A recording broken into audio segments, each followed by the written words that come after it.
Patricia Gibson. Chair, I'm very pleased to be speaking in this debate about concessionary bus passes, and as the House will know, that this is a matter that is devolved to the Scottish Parliament, and a policy to which myself and my party remain absolutely committed.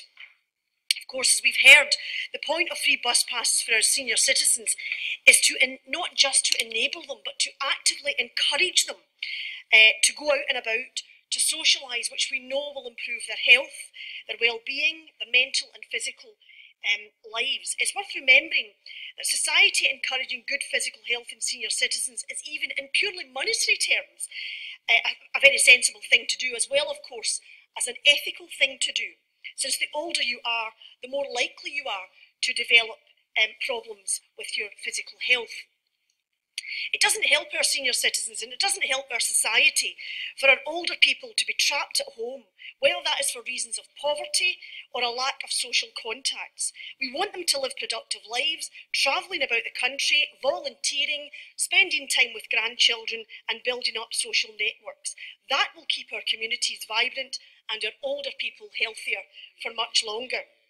Indeed, a fairly recent study by KPMG found that for every £1 spent on the bus pass, more than £2.87 of benefits for society and wider economy were generated. And we've heard from the Honourable Lady that that figure has now been revised upwards to £3.79.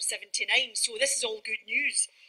And the same report said that scrapping the passes would cost £1.7 billion due to the likely decline in volunteering and poorer health and well-being among older people. So it seems that the news with regards to free bus passes is very positive. The scheme enables older and disabled people to have fuller and more efficient access to key public services they need to take part in activities that would not be affordable to them without the free bus pass. And this freedom to travel has a wide range of social, economic and environmental benefits, using local shops, being more able to look after children and care for others. The study said that 4 out of 5 of those who were eligible to take up bus passes did so, and more than 1.2 billion trips were taken across Britain by 12 million pass holders in 2012-13. And according to Passenger Focus research, 95% of passengers believe older and disabled people should indeed be entitled to a free bus pass. So I'm delighted. I will indeed. Lady, for giving way. In the DFT's latest statistics on concessionary bus journeys, it reveals that outside of London, they've decreased by 14% since 2010-11 and decreased by 4.8% in London in the same period. And does she not share my concern that actually the reduction in bus travel generally and the reduction in services, particularly supported services by local authorities, is leading to fewer people making use of the bus pass they have, perhaps because there isn't a bus on which they can use it? The Honourable Lady actually anticipates a very important point that I was going to make, because despite the absolute commitment of myself and my party to free bus passes, because it makes ethical sense and financial sense, we know that it would be penny wise and pound foolish for this bus pass to be under threat. But the Honourable Lady makes a very good point.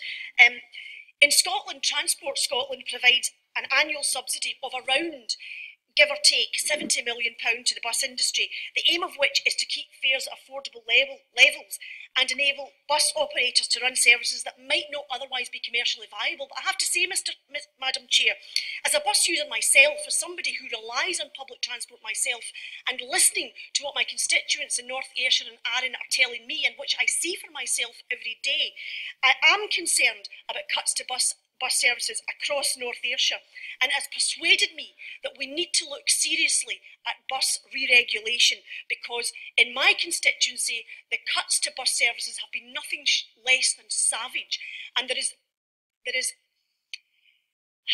limited value in giving somebody a free bus pass to encourage them to get out and about and improve their health and well-being if the bus services are cut to the point where one cannot go where one would like to go using that bus pass. We really need to look, I think, at bus re-regulation, because it has had a devastating effect. The cuts have had a devastating effect in my constituency, and I know that I will not be alone in that situation.